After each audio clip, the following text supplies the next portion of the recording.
جن کو کالعدم قرار دیا گیا ہے، یہ فوج کے ساتھ کھڑے ہوں، یہ ملک کے ساتھ کھڑے ہوں، یہ ریاست کے ساتھ کھڑے ہوں، ان پہ پابندی، اداروں پہ بھی قربان جائیں کہ وہ فوج کو بھی بولے، عدالتوں کے خلاف بولے، اسے کھلی چھٹی، ہم بولیں ہمارے اوپر بھی سختیاں، اور وہ روزانہ بکواس کرتی، ملک کے خلاف بکواس کرتی۔ اب اعوذ باللہ من الشیطان الرجیم، بسم اللہ الرحمن الرحیم، ان اللہ وملائکتہ یصلون علی النبی یا ایہا الذین آمنوا صلوا علیہ وسلموا تسلیما، اللہم صلی علی سیدنا مولانا محمد وعلی آل سیدنا مولانا محمد واصحاب سیدنا مولانا محمد وبارک وسلم وصلی علیہ۔ چند روز سے افغانستان کے پاکستان میں سفیر کی بیٹی کے اغوا کا مسئلہ بڑے زور و شور سے چل رہا ہے، اور اس پہ بہت کچھ کہہ دیا سب نے، اور بہت سارے حقائق بیان کر دیے، حقائق سے پردہ اٹھا دیا کہ یہ پاکستان کے خلاف ایک سازش ہو رہی ہے بین الاقوامی، جس میں بہت سارے ممالک، پاکستان کے دشمن ممالک جو ہیں وہ شریک ہیں، پاکستان پہ کوئی بڑا الزام لگانا چاہتے تھے۔ اللہ رب العالمین نے مہربانی فرمائی، ہماری ایجنسیوں نے چند گھنٹوں کے اندر اندر سارا کچا چھٹا کھول کے آگے رکھ دیا کہ وہ افغان سفیر کی بیٹی سلسلہ علی جو ہے گھر سے کیسے نکلی، کہاں گئی، کس کو ملی، اور کون کون سے دوستوں کے پاس وہ کیا کیا کرتی رہی، وہ سارا کچھ انہوں نے الحمدللہ ساری دنیا کے سامنے اس کی ویڈیو بنا کے اور سارا ریکارڈ اکٹھا کر کے بتا دیا کہ پاکستانی ایجنسیاں جو ہیں، خاص کر کے پاکستان کی سیکورٹی ایجنسیاں اور خفیہ ایجنسیاں جو ہیں وہ دنیا کی کسی بڑی سے بڑی ایجنسی سے بھی کم نہیں ہیں۔ اب اس دوران بہت سارے کے نقاب بھی اتر گئے، پاکستان کے حامی کون ہیں، پاکستان دشمن بیانیہ کن کا ہے۔ میاں نواز شریف صاحب جو کئی مہینوں سے، بلکہ اب تو 2 سال ہونے کو ہیں،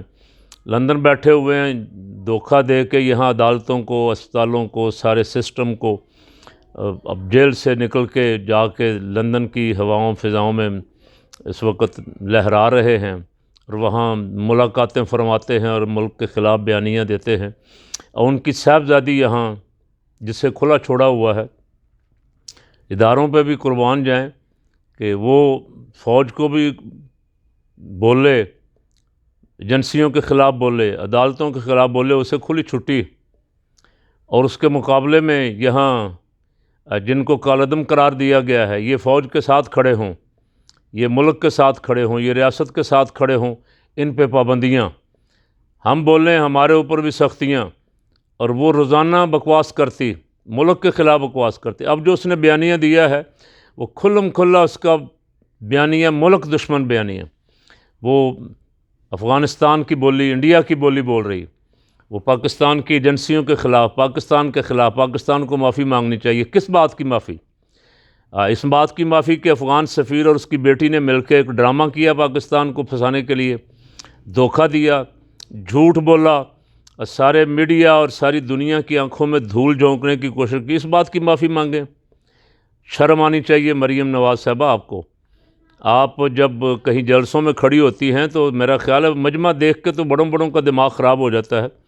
آپ کے دائیں بائیں جو لوگ کھڑے ہوتے ہیں وہ قابل رحم ہیں بیچارے، بریانی اور قیمے والے نان بس زندہ باد، وہ سنتے ہیں، اور ان کو بولنا چاہیے تھا۔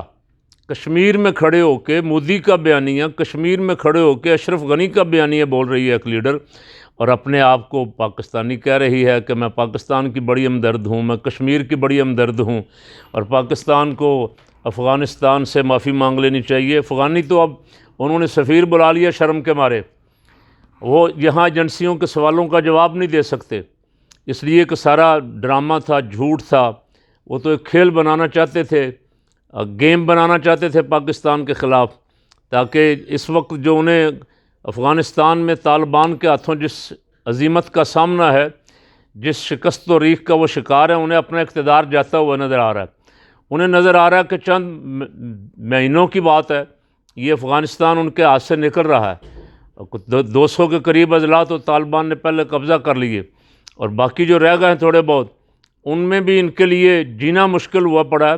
اور ان کے ساتھ مقابلہ نہیں کر پا رہے، الٹا پاکستان پہ الزام عائد کر رہے ہیں۔ اب پاکستان کے خلاف کوئی گیم کرنا چاہتے ہیں۔ پاکستانی لیڈر جو بیان دے رہے ہیں افغان سفیر کی بیٹی کی حمایت میں، انہیں کم از کم حقائق تو دیکھ لینے چاہیے تھے۔ اب بولنے سے پہلے تول لینا چاہیے تھا کہ ہم جو کچھ کہنے جا رہے ہیں یہ بنتا بھی ہے یا نہیں بنتا۔ صرف عمران دشمنی میں یا پاکستان دشمنی میں اس حد تک آگے چلے گئے۔ اقتدار بھی پاکستان میں لینا چاہتے ہیں، الیکشن بھی پاکستان میں جیتنا چاہتے ہیں، وسائل بھی پاکستان کے وسائل پہ قبضہ کرنا چاہتے ہیں، اور بول بھی پاکستان کے خلاف رہے ہیں۔ ایسا نہیں چلے گا، قوم کو بیدار ہونا پڑے گا، قوم کو آنکھیں کھولنی پڑیں گی کہ کون کون سے لیڈر ہیں جن کی ڈوریاں باہر سے ہلتی ہیں، کون کون سے لیڈر ہیں جن کی ڈوریاں انڈیا سے، افغانستان سے، امریکہ سے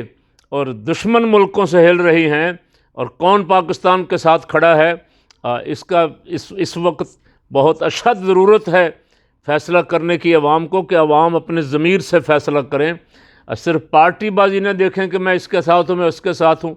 میرا لیڈر بھی ہے اگر اور پاکستان دشمنی کا بیانیہ دے رہا ہے تو مجھے اسے دور سے سلام کہہ دینا چاہیے، چلو بھئی تمہاری چھٹی، آج کے بعد تمہارا میرا کوئی رشتہ نہیں ہے، اس لیے کہ میرا رشتہ سب سے پہلا تو اسلام، میرے خدا و مصطفیٰ سے، اور اس کے بعد پاکستان سے۔ اب پاکستان سے اگر آپ کا رشتہ نہیں ہے تو آپ اقتدار بھی پاکستان میں کرنا چاہتے ہیں۔ تو قوم پہچانے ان بہروپیوں کو، قوم اندر چھپے ہوئے دشمنوں کو، جو نام نہاد لیڈری کے لبادے میں دشمن چھپے ہوئے ہیں، قوم ان کو پہچانے۔ ان کو صرف اپنے اقتدار کے ساتھ غرض ہے، ان کو کوئی قوم کے ساتھ اور قوم کے بیانیے کے ساتھ اور ریاست کے مفاد کے ساتھ ان کو کوئی غرض نہیں ہے۔ ایسی لیڈرشپ ہمیں نہیں چاہیے۔ ہم الحمدللہ اول آخر افغانستان نہیں، انڈیا، افغانستان اور ساری دنیا بھی اگر اکٹھی ہو کے پاکستان کے خلاف ہو جائے تو ہم پاکستان کے ساتھ کھڑے، ہم ریاست پاکستان کے ساتھ کھڑے، ہم پاکستان کی فورسز کے ساتھ کھڑے ہیں، اور یہی ایک سچے پاکستانی اور محب وطن پاکستانی کا جذبہ ہونا چاہیے۔ کوئی یہ نہ دیکھے کہ فلانی لیڈر کیا کہہ رہی ہے، فلانی ناچنے گانے والی کیا کہہ رہی ہے، فلانی فحاشات، فلانی طوائف کیا کہہ رہی ہے۔ اب وہ صرف یہ دیکھے کہ میرے ملک کا مفاد کس میں ہے، میرے ملک پہ کوئی الزام عائد کرنے کی کوشش کر رہا ہے، وہ میرا حامی نہیں ہے، وہ دشمن ہے، اور وہ کسی بات کا بھی مستحق نہیں ہے کہ اس کے ساتھ کوئی رعایت کی جائے۔ ہم نے 30 سال ہو گئے افغان مہاجرین، 50 لاکھ افغان مہاجرین کو الحمدللہ ویلکم کہا، سینے سے لگایا، جو خود کھایا ان کو بھی کھلایا، ان کے بچوں کو پڑھایا، یہاں جوان ہوئے، یہاں ان کو کاروبار کروایا۔ اب اگر کوئی افغانستان کا نام لے کے ہمیں بلیک میل کرنا چاہے گا تو یہ کسی صورت بھی قابل قبول نہیں ہے۔